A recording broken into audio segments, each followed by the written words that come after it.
My name is Amber Mitchell, 28 years old, and 3 years ago I thought I married the love of my life. Until the day James slapped me so hard I hit our living room floor. All because his mother Eleanor whispered something in his ear. What he didn't expect was for my purse to spill open, revealing the secret I'd been keeping for just 8 weeks. But what truly changed everything was when our neighbor Marcus walked in and said the words that would save me. If you're watching this from a toxic relationship, know that there's a way out. Please like and subscribe if you've ever felt trapped by family manipulation, and let me know where you're watching from in the comments below. James and I met at a charity gala in Boston 5 years ago. I was volunteering at the event, checking in guests at the reception table when he approached with a warm smile and kind eyes. He made a joke about the tiny appetizers that made me laugh, and somehow we ended up talking for nearly an hour before my supervisor noticed and gently reminded me of my duties.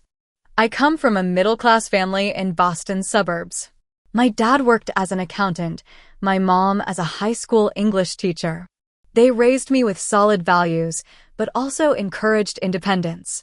I went to a state college on partial scholarship, worked part-time jobs to cover expenses, and graduated with a degree in marketing. When I met James, I was working for a small advertising agency, building my career one project at a time. James, on the other hand, came from a more privileged background. His father was a successful corporate attorney who passed away when James was in law school. His mother Eleanor had never worked outside the home, but maintained their social standing through charity work and community involvement. James followed his father's footsteps into law, and when we met, he had just been made a junior partner at his firm. Our courtship was like something from a romance movie. Weekend trips to charming bed and breakfasts in the countryside, surprise picnics in the park, handwritten notes left on my windshield. James was thoughtful, attentive, and seemed genuinely interested in my thoughts and dreams. When he proposed after 18 months of dating, I didn't hesitate to say yes. The wedding was beautiful, but looking back, I should have noticed the red flags. Eleanor insisted on being involved in every decision, from the venue to the menu to my dress. James always sided with her, saying, "Mom knows best about these things," or "Let's just make Mom happy." I brushed it off as pre-wedding stress and told myself that after the honeymoon, things would settle into a natural rhythm. Our first year of marriage was mostly happy. We bought a beautiful suburban home last year, with a spacious yard and enough bedrooms for the family we hoped to start someday. James's career continued to flourish, and I had been promoted to account manager at my agency. From the outside, we were the perfect young couple building our dream life together. Eleanor lived about 30 minutes away in the family home where James grew up. Initially, she visited once every few weeks for Sunday dinner. She was always polite to me, but there was an undercurrent of criticism in her comments. "The roast is a little dry, dear, but you'll learn with practice," or "I see you've decorated with those modern pieces." Interesting choice. James never seemed to notice, or if he did, he didn't acknowledge it. As time went on, I began to notice how James's demeanor changed when his mother was around. The confident, decisive man I married would become deferential, constantly seeking her approval. He'd change plans we'd made if Eleanor suggested an alternative, consult her before making household purchases, and quote her opinions as if they were irrefutable facts. Despite this growing concern, I was ready to start a family. James and I had discussed having children before we married, and both agreed we wanted to become parents while we were still young. Eleanor, however, had other ideas.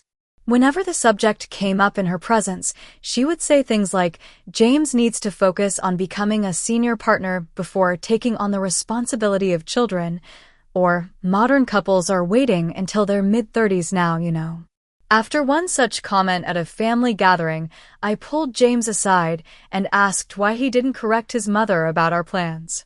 He seemed genuinely confused. "Mom just wants what's best for us," he said. "Maybe she has a point about waiting."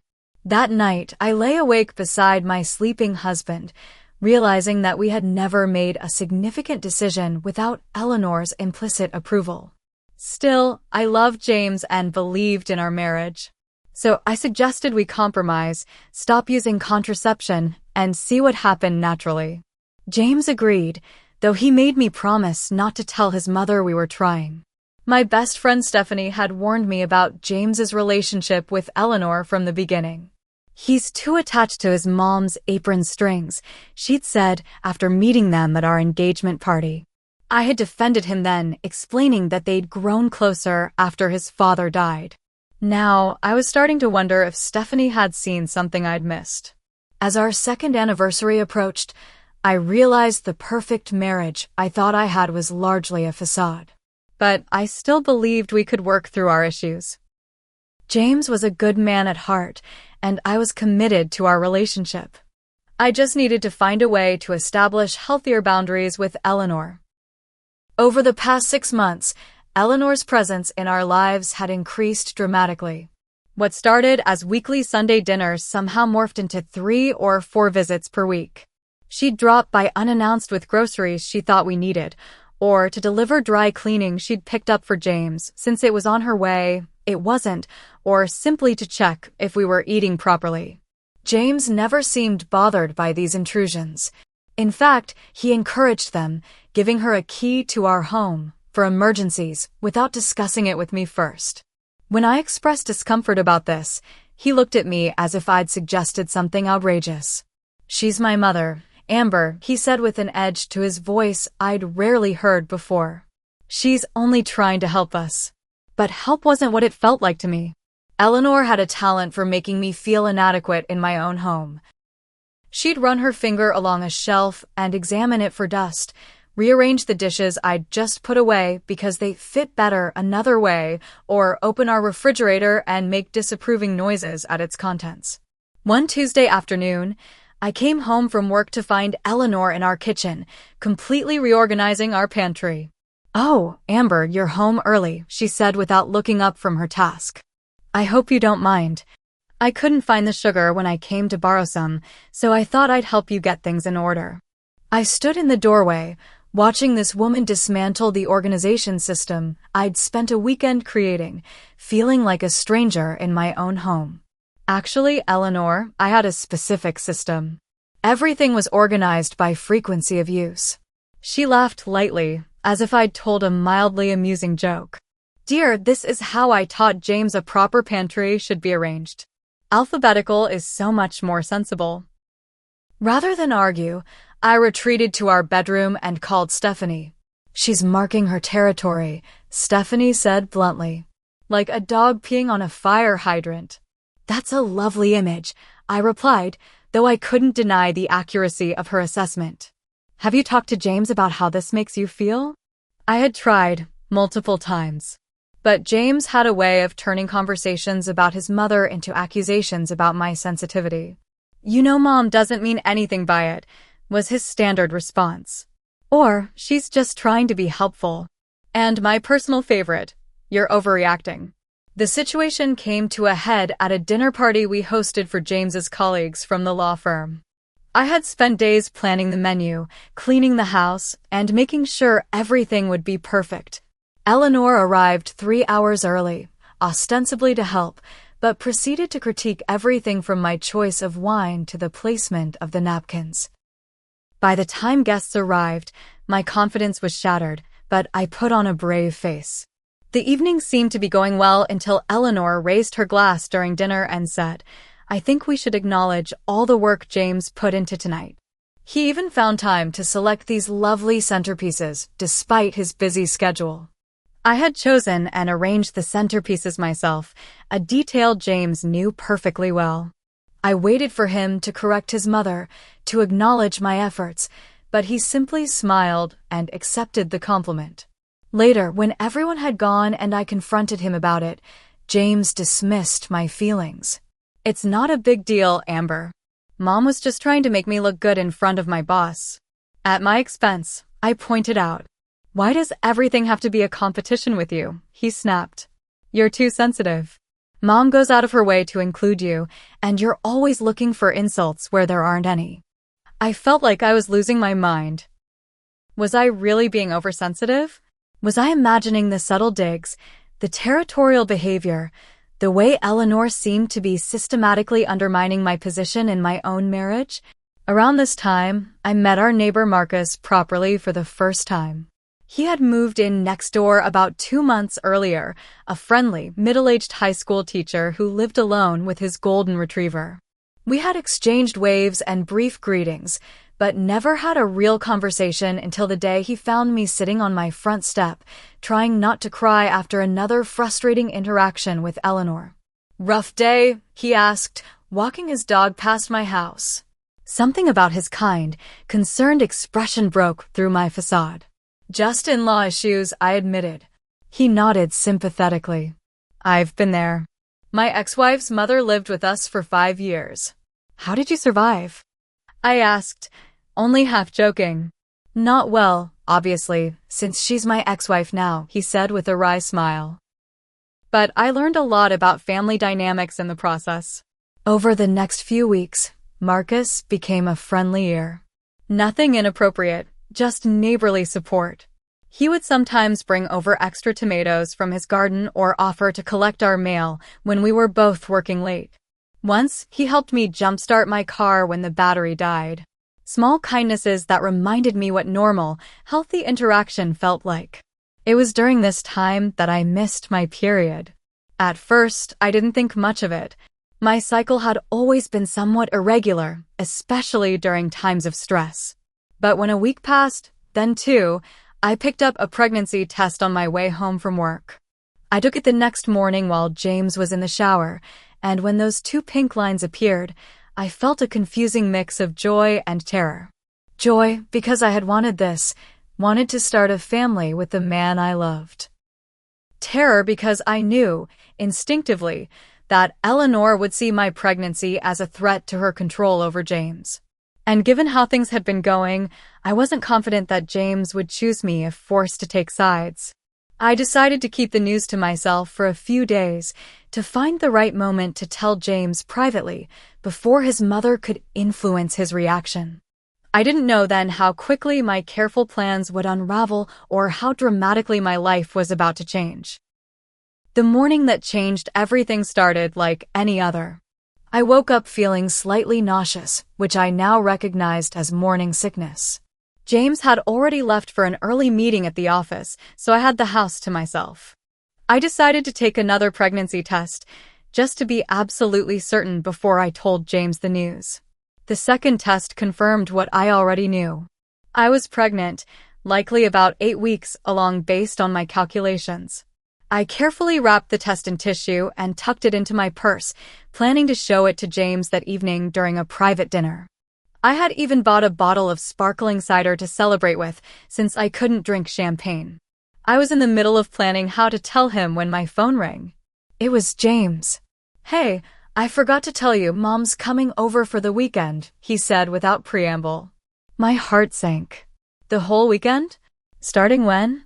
"She'll be there around noon today." I told her I'd be working late, but you'll be home, right? I closed my eyes, trying to keep the disappointment from my voice. "Yes, I'm working from home today." "Great. Can you make up the guest room for her? And maybe prepare something nice for lunch? You know how she likes your grilled chicken salad." The irony was that Eleanor had once criticized my grilled chicken salad as pedestrian, but James had either forgotten or chosen to remember differently. "Sure," I said, already mentally rearranging my plans. The private dinner would have to wait. There was no way I could tell James about the baby with Eleanor in the house. She would find a way to make the moment about her, or worse, dampen his enthusiasm. I spent the morning cleaning the already clean house, changing the sheets in the guest room, and preparing an elaborate lunch that I hoped would meet with Eleanor's approval. By the time she arrived, precisely at noon, I was exhausted and nauseated, but had managed to set a beautiful table on our patio. "Amber, dear," Eleanor said as she air-kissed my cheeks. "You look tired. Are you getting enough sleep?" And so it began. I helped her bring in her overnight bag, which was large enough for a week-long stay, and showed her to the guest room she had stayed in countless times before. I'm thinking of redecorating this room, I mentioned casually as she unpacked. Maybe a new color scheme, some different furniture. Eleanor paused, a folded sweater in her hands. Why would you do that? This room is perfectly fine as it is. James has always loved this shade of blue. I bit back the retort that this was my home, not James's childhood bedroom. Just thinking it might be nice for a change, I said instead. She gave me a strange look. Change for the sake of change is rarely beneficial, dear. We made our way to the patio for lunch, where Eleanor proceeded to pick at her food while making observations about the garden that could use more attention and asking pointed questions about James's work schedule. He's been putting in so many hours lately, she said. I do hope you're being supportive. This partnership track is crucial for his future. Our future, I corrected gently. And yes, I'm very supportive of James. Eleanor smiled in a way that didn't reach her eyes. Of course, dear. Though I sometimes wonder if you truly understand the demands of his profession. My late husband often said that his success was largely due to my unfailing support at home. The implication was clear. I wasn't measuring up to Eleanor's standard of wifely devotion. As lunch progressed, the combination of morning sickness, stress, and Eleanor's subtle digs became overwhelming. I excused myself to use the bathroom, where I splashed cold water on my face and took several deep breaths. Looking at my reflection in the mirror, I hardly recognized the woman staring back at me. When had I become so timid, so afraid of displeasing others that I'd lost my own voice? This wasn't the Amber who had worked her way through college, who had earned promotions based on her creativity and determination. This was someone else, someone diminished. When I returned to the patio, I found Eleanor had moved to the living room and was on the phone. From her hushed tone and the way she abruptly ended the call when she saw me, I suspected she was talking to James. Is everything okay? I asked. Perfectly fine, she said with a bright, false smile. Just checking in with James about dinner plans. I began clearing the lunch dishes, aware of Eleanor watching me with an assessing gaze. When I returned from the kitchen, she was rearranging the throw pillows on my couch. I was thinking, she said without looking up, that the guest room would make a lovely home office for James. He mentioned wanting a space to work from home occasionally, and that room gets such nice light in the mornings. My heart rate accelerated. The guest room was the room I'd been mentally converting into a nursery. It was the perfect size and location, far enough from the master bedroom for privacy, but close enough to hear a baby monitor. Actually, I said, surprising myself with my firmness, we have plans for that room. Eleanor finally looked at me, her eyebrows raised. Oh! What plans? I hesitated, not ready to reveal my pregnancy but unwilling to back down. Just future plans. James and I have discussed it. She gave me a patronizing smile. I speak with James nearly every day, dear. He hasn't mentioned any plans for that room. Before I could respond, I heard the front door open. James was home, hours earlier than expected. In here, Eleanor called out, her eyes still fixed on me with an unsettling intensity. James entered the living room, his expression unreadable. He kissed his mother's cheek before giving me a perfunctory peck that felt more like obligation than affection. You're home early, I said, trying to sound normal despite the tension crackling in the air. Mom texted me, he replied. Said there was something we needed to discuss as a family. I glanced at Eleanor, who was watching the exchange with thinly veiled satisfaction. Whatever was about to happen, she had orchestrated it. James, why don't you and I have a private word first? Eleanor suggested, patting the couch beside her. I felt invisible, excluded from a conversation that apparently concerned me. I'll give you some privacy, I said, turning to leave the room. No need, dear, Eleanor said. This won't take long. I stood awkwardly in the doorway as Eleanor leaned close to James and began whispering in his ear. I couldn't hear what she was saying, but I could see James's expression darkening with each word. His eyes flicked to me, then back to his mother, then to me again, filled with something I'd never seen directed at me before: suspicion, anger, and betrayal. Eleanor's whispering continued for what felt like an eternity, but was probably less than a minute. James's face transformed before my eyes, flushing red as his jaw clenched and unclenched. When Eleanor finally pulled away, she kept one hand on his arm, as if to steady him, her eyes never leaving his face. "Is it true?" James asked, his voice so low I barely heard him. I shifted uncomfortably, completely lost. "Is what true?" He stood abruptly, causing Eleanor to flinch in manufactured concern. "Don't play dumb, Amber. You've been lying to me all this time." My mind raced, trying to understand what could possibly have prompted this reaction. The only secret I was keeping was my pregnancy, and there was no way Eleanor could know about that. "James, I honestly don't know what you're talking about," I said, taking a cautious step toward him. "The neighbor," he spat out. "Marcus. Mom saw you with him when I was at work. Multiple times." I blinked, momentarily speechless. "Marcus? Our next-door neighbor? What about him?" James advanced toward me, his hands balled into fists at his sides. "She saw you invite him into our house when I wasn't home. She saw how you two looked at each other. How long has it been going on, Amber? How long have you been making a fool of me?" The absurdity of the accusation might have made me laugh if James didn't look so frighteningly serious. Eleanor sat on the couch, her expression a masterclass in concerned sympathy, but I caught the gleam of satisfaction in her eyes. "James, that's ridiculous," I said, trying to keep my voice calm and reasonable. "Marcus is our neighbor. Yes, he's been in our house, when he helped me jumpstart my car and when he brought over some extra tomatoes from his garden. You knew about both those times because I told you. What about yesterday?" James demanded.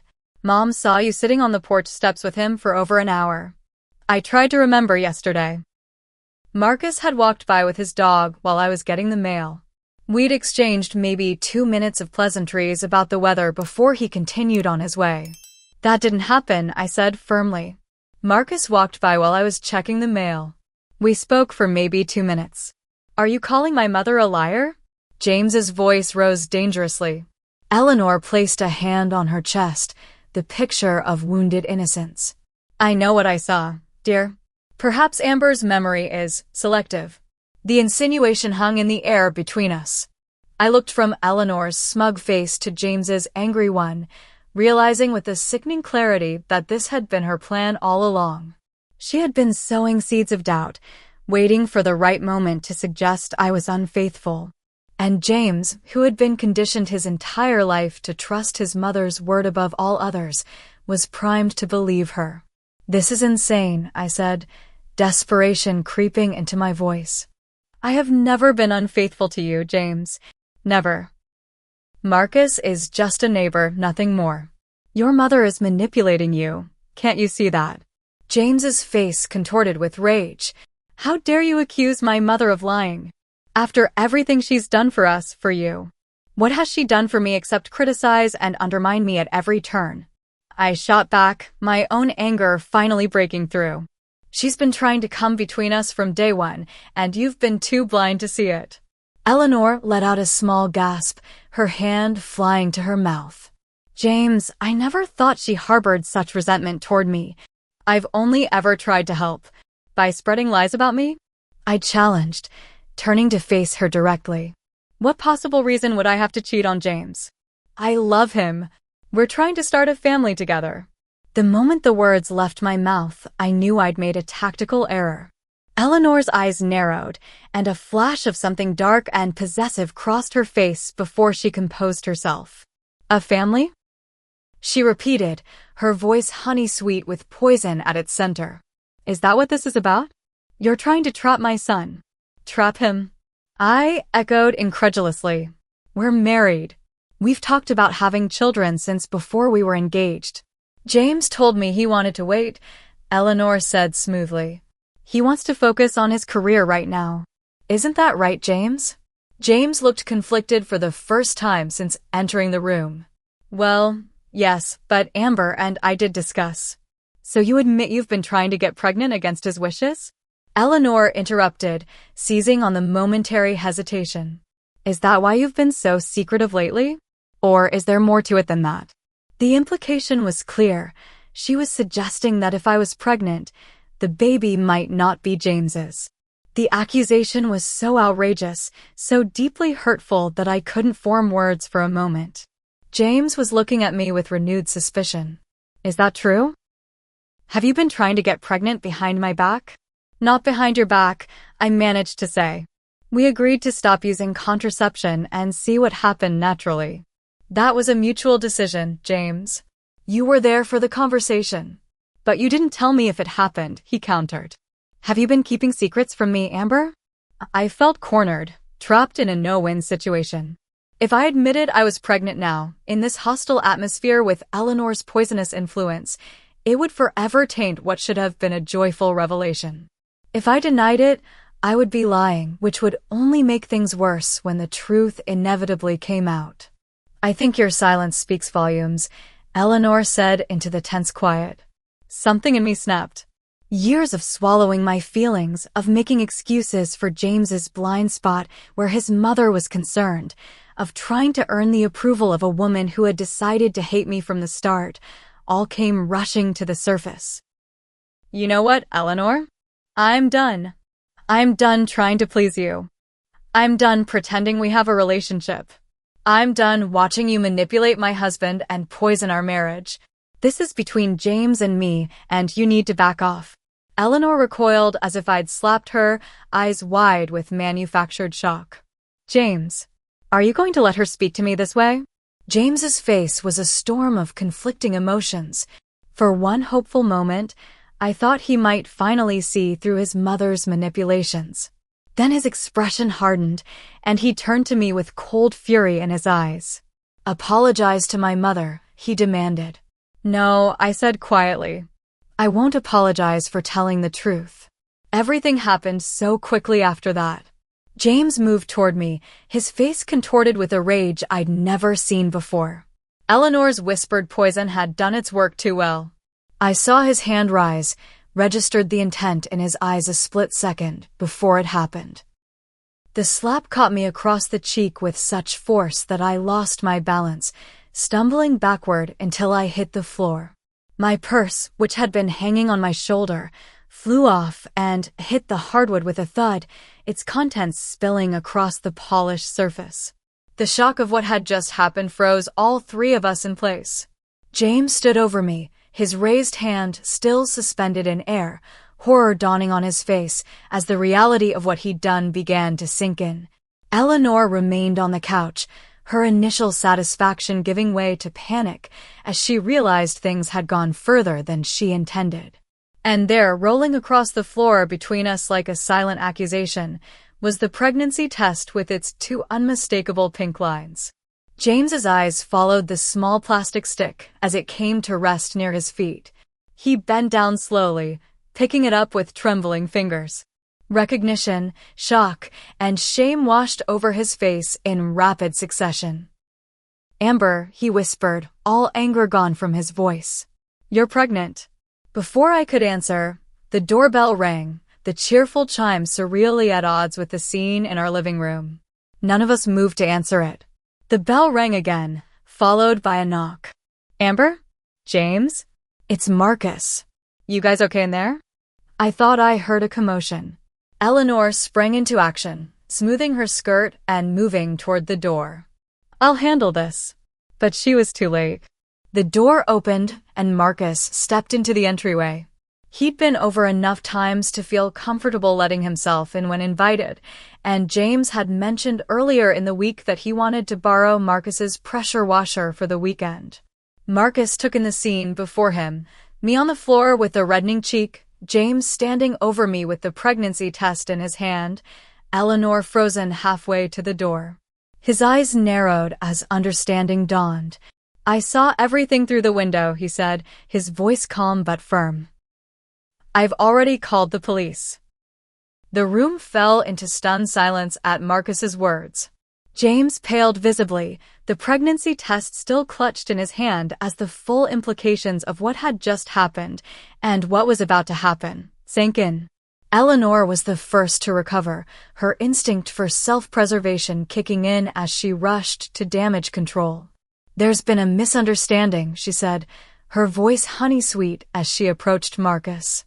"We were having a family discussion that got a little heated, that's all. There's absolutely no need for police involvement." Marcus didn't even glance at Eleanor. Instead, he moved past her and came directly to me, crouching down to my level. "Are you okay, Amber?" he asked quietly, his eyes filled with genuine concern. I touched my cheek, which was still stinging from the slap. The shock was wearing off, replaced by a kaleidoscope of emotions: fear, humiliation, anger, and a strange sort of relief that the facade had finally cracked. "I think so," I managed to say. Marcus offered his hand and helped me to my feet. Only then did he turn to face James. "You don't hit women," he said simply. "Not ever. Not your wife. Not anyone." James seemed to shrink under Marcus's steady gaze. "I didn't mean to," he said weakly. "I've never done anything like that before. I don't know what came over me." "I do," Marcus replied, his voice level but hard as steel. "You let someone else get in your head and override your own judgment. You chose to believe the worst about your wife without even giving her a chance to explain. And then you chose to use your physical advantage to intimidate and harm her. Those were all choices, James." Eleanor had been watching this exchange with growing alarm. Now she inserted herself between the two men, her face a mask of maternal concern. "James is under tremendous pressure at work," she said. "And then to come home and find out his wife has been keeping secrets, well, anyone would react badly." Marcus looked at Eleanor with something like pity. "Ma'am, I've been a high school teacher for 20 years. I know manipulation when I see it, and I know the damage it can do. What I witnessed today wasn't a son defending his mother's honor. It was a grown man being puppeteered into abusing his wife." "How dare you?" Eleanor gasped, clutching her pearls in a performance of outrage. "I would never encourage my son to be violent." "Not explicitly," Marcus agreed. "But you've been laying the groundwork for months. I've seen it. The constant visits, the criticism thinly veiled as helpful suggestions, the way you undermine Amber at every opportunity. You created the conditions for this to happen." I stood there, watching this stranger defend me more effectively than my own husband ever had, and felt a surge of gratitude mixed with profound sadness. How had it come to this, that a neighbor of less than 3 months could see what James had been blind to for years? James had been silent during this exchange, staring at the pregnancy test in his hand as if it might contain answers to questions he hadn't even formulated yet. Now he looked up, his face a study in conflicted emotions.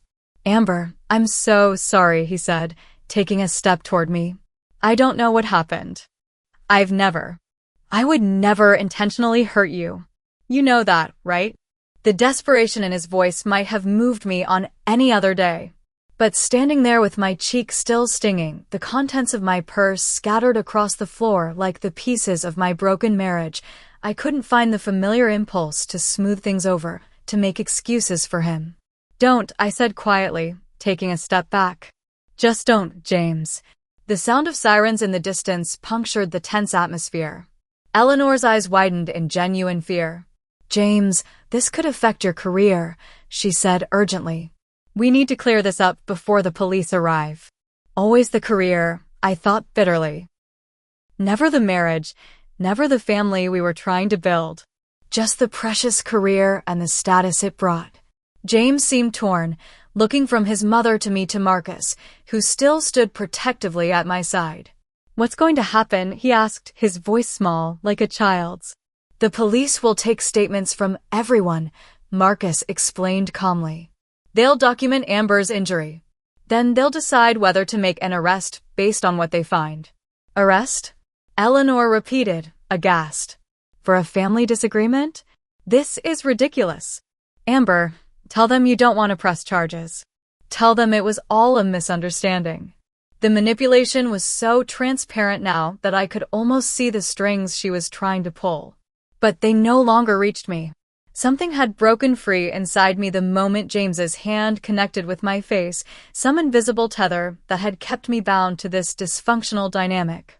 "No," I said, my voice stronger than I expected. "It wasn't a misunderstanding. James hit me because you convinced him I was cheating, which is a lie. You've been trying to drive a wedge between us from the beginning, and today you succeeded. Congratulations, Eleanor." The sirens grew louder, and blue and red lights flashed through the front windows. 2 police officers, a man and a woman, approached our door, which still stood open from Marcus's entrance. "We received a call about a domestic disturbance," the male officer said, his eyes scanning the room and taking in the scene. Eleanor immediately stepped forward, social polish firmly in place. "Officer, there's been a misunderstanding. My son and his wife were having a disagreement, and this neighbor," she gestured dismissively at Marcus, overreacted. The female officer looked past Eleanor to me. "Ma'am, are you all right? Do you need medical attention?" I touched my cheek again, feeling the heat of what would likely be a bruise by morning. "I don't think so." "Can you tell us what happened here?" she asked, moving closer while her partner remained by the door, keeping an eye on James. I took a deep breath, aware that whatever I said in the next few minutes would irrevocably alter the course of my marriage and my life.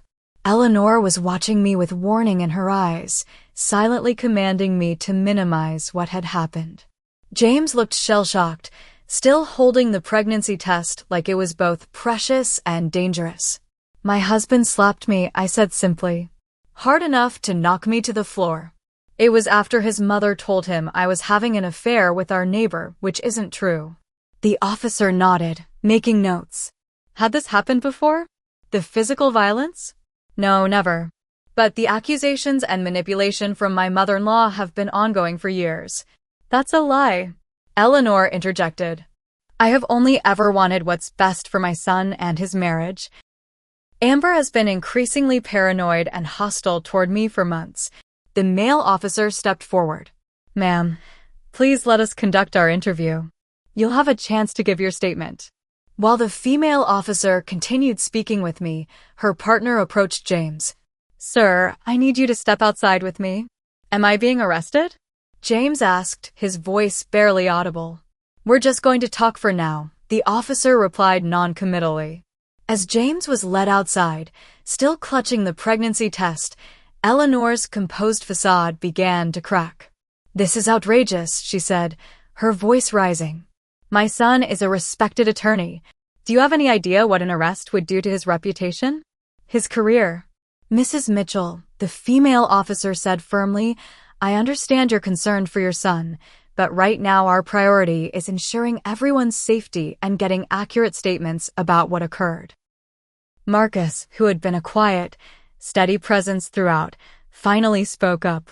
"Officers, I witnessed the assault through the window before I entered. I'm willing to give a statement." Eleanor's face contorted with fury. "Of course you are. You've been waiting for an opportunity like this, haven't you? Worming your way into my son's home, getting close to his wife." "Eleanor," I snapped, my patience finally exhausted. "Marcus is our neighbor. The only reason he's involved is because he happened to see your son, my husband, hit me. That's it. There is no affair, no conspiracy, no hidden agenda. Just a decent man who didn't stand by while a woman was being abused." The word abused hung in the air between us. Until that moment, I hadn't labeled what happened as abuse, hadn't allowed myself to see that no matter what the provocation, what James had done crossed a line that could never be uncrossed. The police took detailed statements from all of us. I showed them the redness on my cheek, which the female officer photographed as evidence. Marcus described what he had witnessed through our living room window. Eleanor maintained that everything had been blown out of proportion, that James had barely touched me in a moment of understandable upset after learning about my deception. When they asked about the pregnancy test, which James had finally relinquished to the officers, I confirmed that I was approximately 8 weeks pregnant and had only discovered it myself a few days ago. I had been waiting for the right moment to tell James, away from his mother's influence. After nearly an hour of questioning and documentation, the officers made their decision. James was placed under arrest for domestic assault. As they led him to the police car, handcuffed and hollow-eyed, the reality of the situation seemed to finally hit Eleanor. "This is your fault," she hissed at me, all pretense of civility gone. "If you had just been the wife he needed, none of this would have happened." "No, Eleanor," I said tiredly.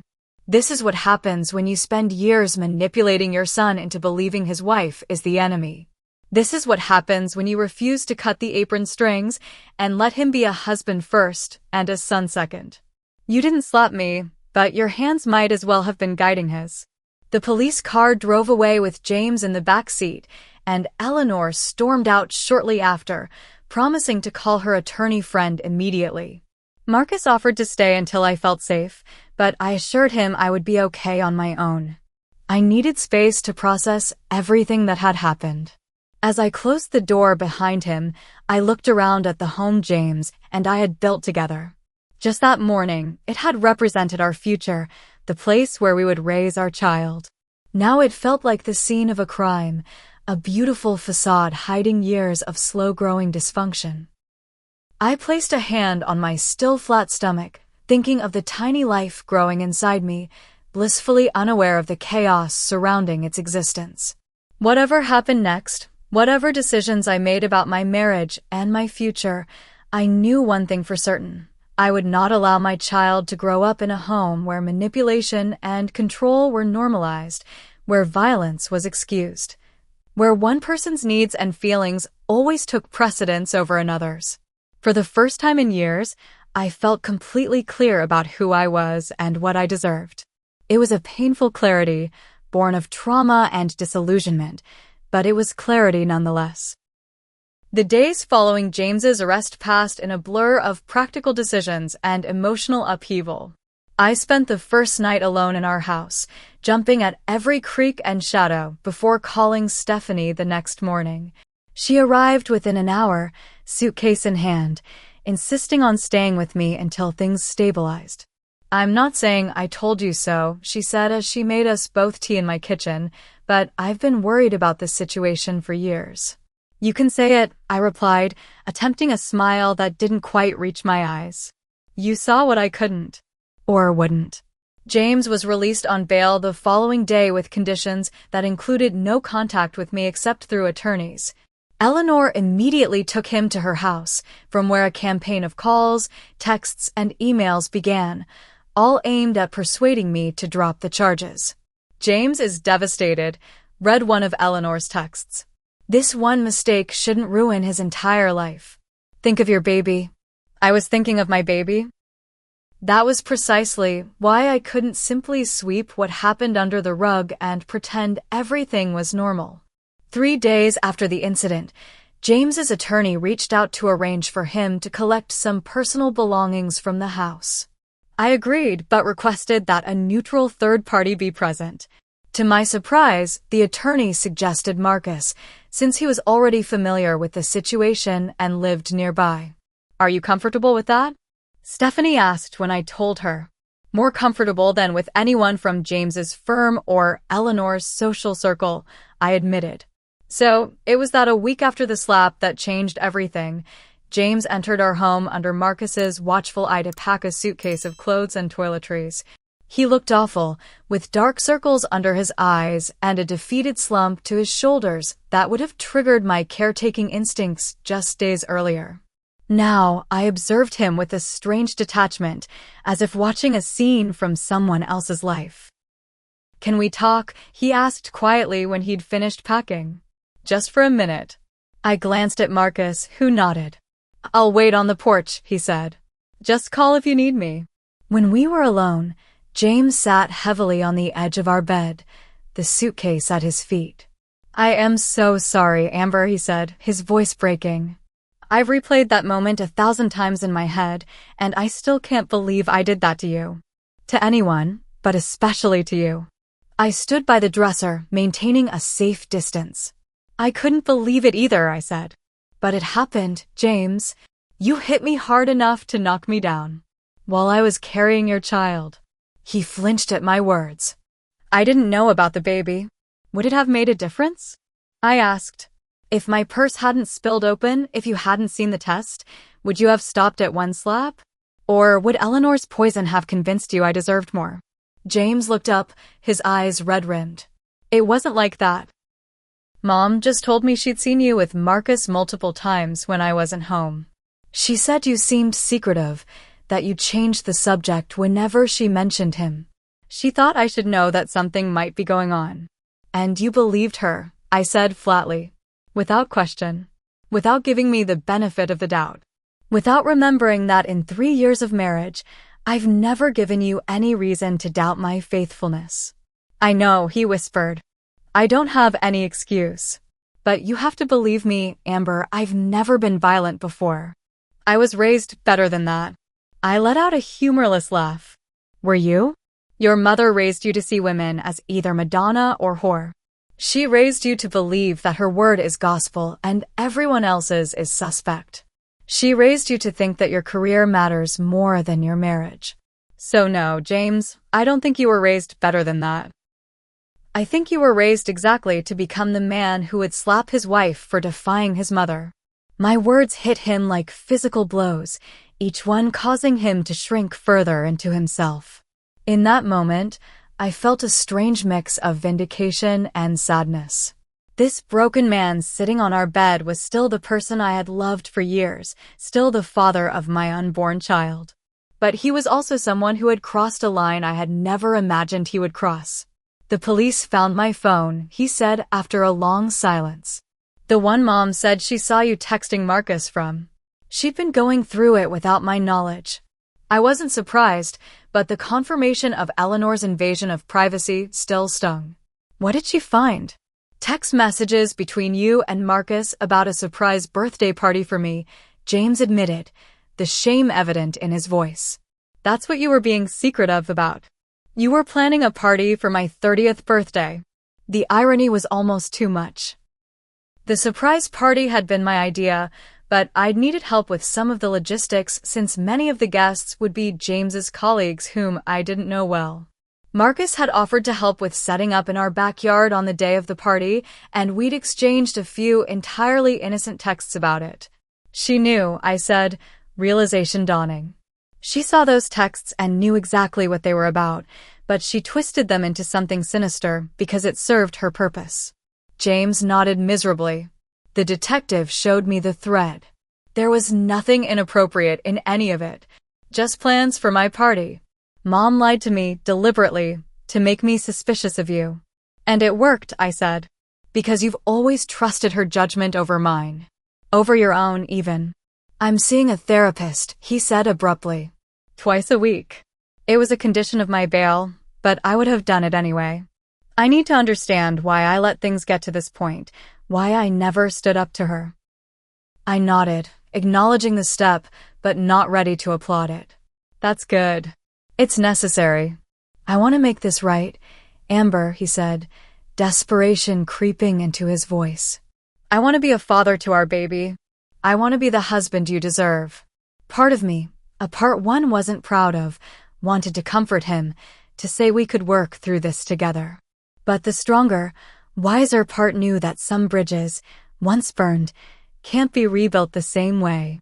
I'm 8 weeks pregnant, I said instead of directly responding to his plea. I confirmed it with my doctor yesterday. Everything looks healthy so far. James's eyes filled with tears. That's wonderful news. Will you keep me updated? About appointments and things. Yes, I said. Whatever happens between us, this baby has 2 parents. I won't keep you from being involved. It was the most I could offer him at that point. Not forgiveness, not reconciliation, but the acknowledgement of his paternal rights and responsibilities. After James left, Marcus came back inside to check on me. You okay? He asked simply. Not really, I admitted. But I will be. The following weeks brought more revelations. James's family, initially rallying around Eleanor's version of events, began to fracture as the truth emerged. His Aunt Meredith, Eleanor's sister, called me out of the blue. "I wish I could say I'm surprised," she said after introducing herself. "But Eleanor has always been possessive of James, ever since he was a baby. After his father died, it got worse. I tried to warn him years ago, but he didn't want to hear it." From Meredith, I learned that Eleanor had driven away James's previous serious girlfriend in college using similar tactics: insinuations, subtle criticisms, and outright lies when necessary. That relationship had ended before it reached the point of marriage, so Eleanor's victory had been simpler and cleaner. "She thought she'd won with you too, after the wedding," Meredith explained. "She told everyone in the family that you were her choice for James, that she had guided him to pick a suitable wife. When it became clear that you had your own mind and wouldn't be controlled, she started looking for ways to discredit you." The conversation with Meredith helped me understand that what had happened wasn't just about me or even about James. It was about Eleanor's pathological need to be the most important woman in her son's life, a need that would ultimately destroy any relationship he tried to build. James continued his therapy, and after a month of separation, asked if I would join him for a session. I agreed, more out of concern for our child's future than hope for our marriage. The therapist, Dr. Levine, was a no-nonsense woman in her 50s who had clearly heard every excuse in the book for domestic violence and wasn't interested in any of them.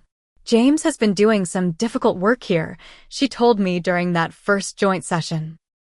"He's beginning to recognize the patterns of emotional manipulation that have shaped his relationships, particularly with his mother and with you." James nodded, his hands clasped tightly in his lap. "I've been so blind," he said. "Looking back, I can see dozens of times when Mom undermined you, criticized you, or tried to come between us. And I let her do it. Worse, I defended her." "Why?" I asked, the question that had been haunting me for weeks. "Why couldn't you see what she was doing?" He considered this carefully before answering. "After my dad died, Mom and I became a unit. It was us against the world. She sacrificed everything for me, or at least that's what she told me, over and over. My successes were her successes. My happiness was her happiness. When I met you, you fit into her vision for my life, at first. Pretty, educated, from a good family.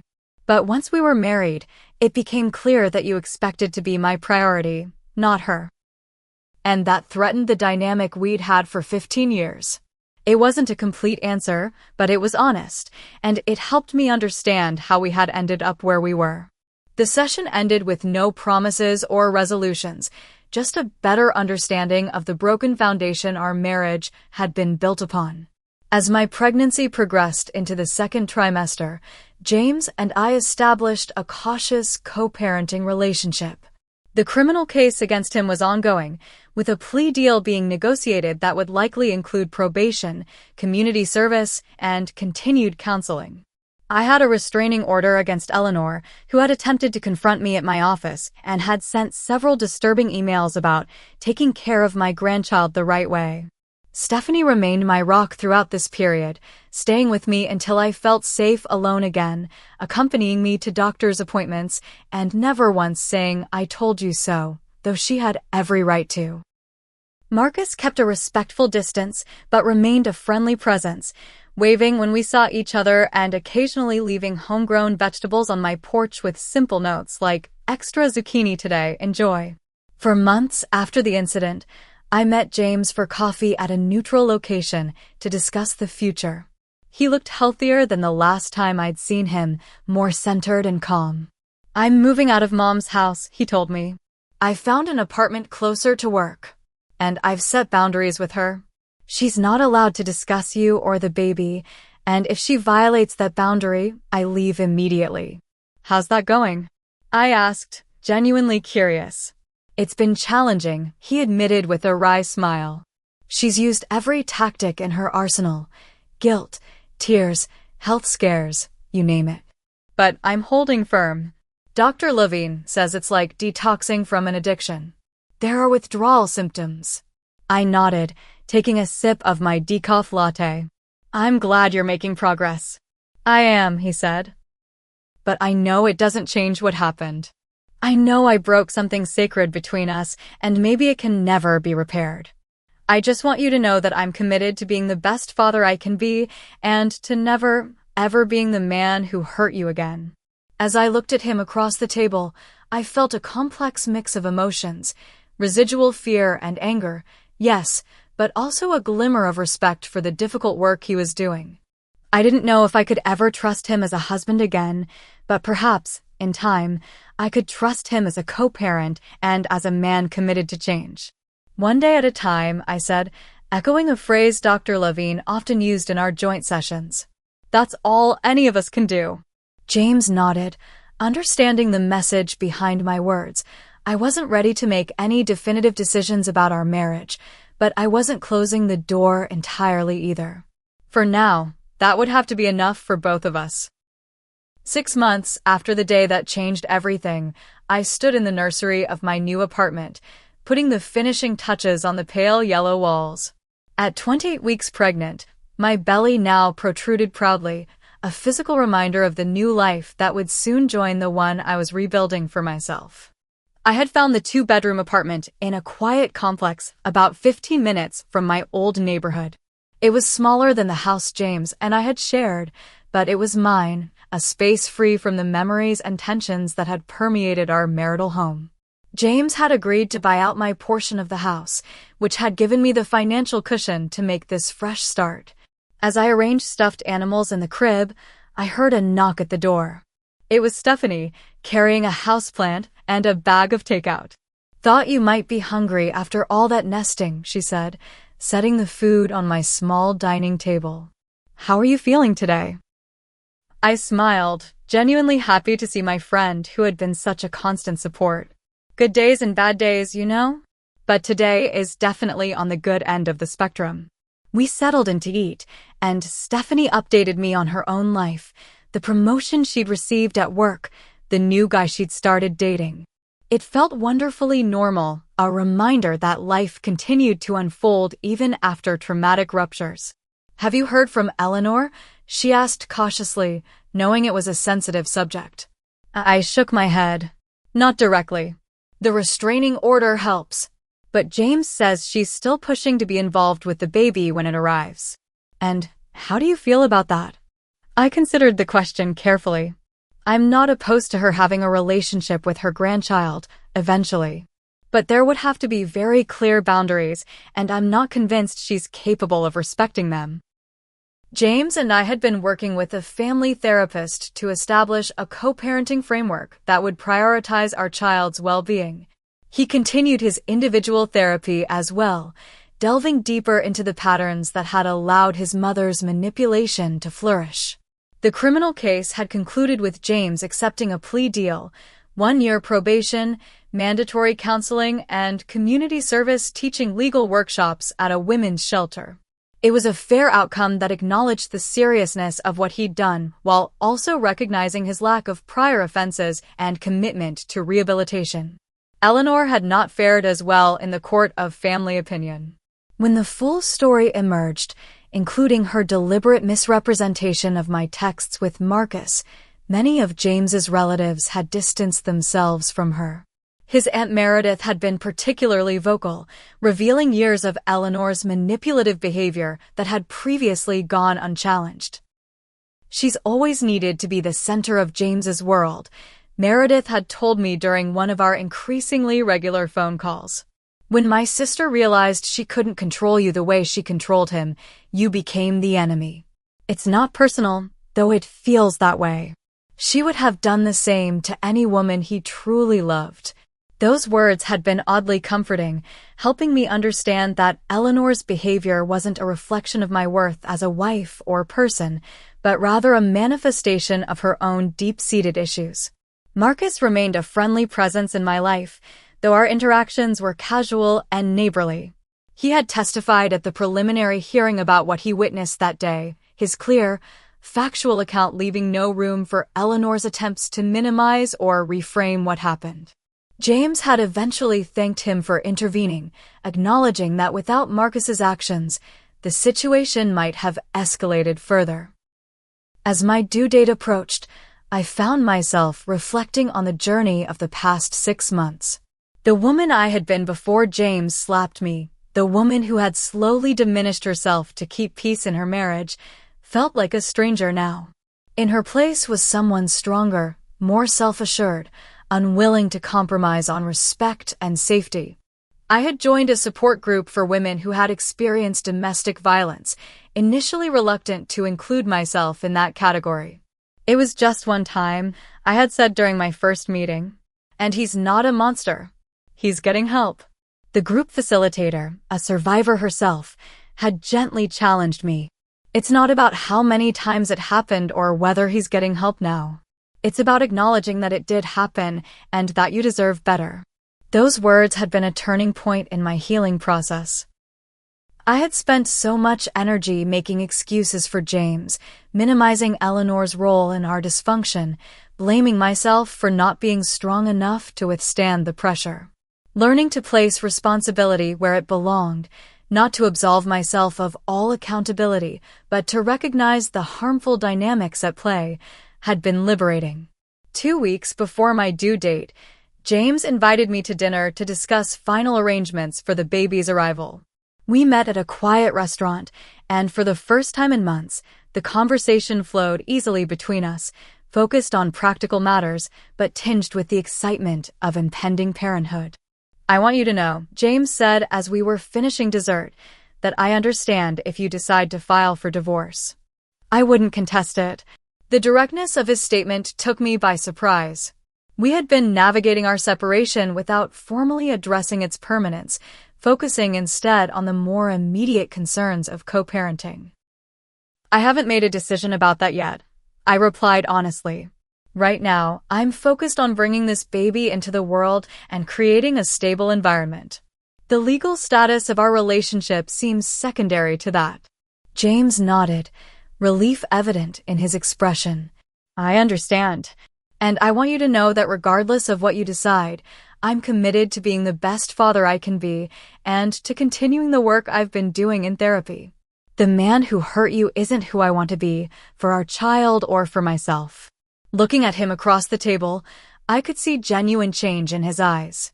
The James who had been so easily manipulated by his mother, so quick to anger when his worldview was challenged, had been replaced by someone more thoughtful, more willing to examine his own motivations and behaviors. "One step at a time," I said, an echo of the phrase that had become something of a mantra between us. "We're both doing the best we can with a situation neither of us expected to be in." When our daughter Lily was born on a crisp autumn morning, James was there as we had agreed, standing respectfully at the head of the bed, offering encouragement but giving me and the medical team space to work. When the nurse placed our daughter in my arms, the tears in James's eyes mirrored my own, a moment of pure joy untainted by the complications of our relationship. In the months that followed, we established a co-parenting routine that prioritized Lily's needs while respecting my boundaries. James proved to be a devoted father, reliable with his scheduled times and genuinely engaged with our daughter's development. The anger management and therapy he had committed to continued to bear fruit, and slowly, cautiously, I began to trust that the change in him was real and sustainable. Eleanor remained a complex issue. After multiple sessions with our family therapist, we agreed to allow her supervised visits with Lily, always with James present and never in her home.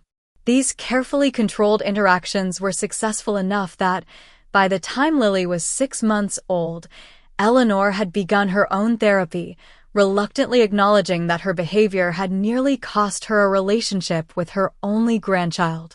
As for me, I had returned to work part-time, finding a new balance between career and motherhood. The support network I had built during my pregnancy, Stephanie, my support group, even Marcus, who still occasionally left garden vegetables with congratulatory notes, remained strong, reminding me daily that I was not alone. The question of reconciliation with James lingered, unresolved but not urgent. There were moments, Watching him with Lily, when I could see glimpses of the man I had fallen in love with, now tempered by hard-won wisdom and genuine remorse. There were other moments when the memory of his hand striking my face would surface unexpectedly, a visceral reminder of a line that had been crossed. What I had learned, through therapy and reflection and the simple passage of time, was that I didn't need to rush this decision. My worth was not tied to the status of my marriage, and Lily's well-being was not dependent on her parents living under the same roof. What mattered was that she grew up in an environment free from manipulation and violence, where boundaries were respected and healthy relationships modeled. On Lily's first birthday, we held a small celebration at a local park. James arrived early to help set up, and as we worked together to arrange decorations and food, I felt a sense of peace that had been elusive for so long. "Thank you," I said suddenly, surprising both of us. "For what?" James asked, genuinely puzzled. "For doing the work," I explained. "For not taking the easy path of denial or excuses. For becoming someone our daughter can look up to, even after what happened between us."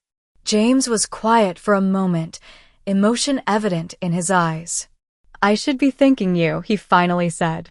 "You could have shut me out completely, and no one would have blamed you. Instead, you gave me the chance to be a father to Lily, to prove that I could change. Your strength and grace through all of this, it humbles me every day." As family and friends arrived for the party, I watched the gathering with a sense of wonder. My journey from that terrifying moment when James's hand struck my face to this peaceful celebration had been neither straight nor easy. There had been days of doubt and fear, nights of anger and grief. But there had also been profound growth, unexpected allies, and the discovery of a resilience I hadn't known I possessed. The most important lesson I had learned was to trust my instincts, to recognize when something felt wrong even when others insisted it was right.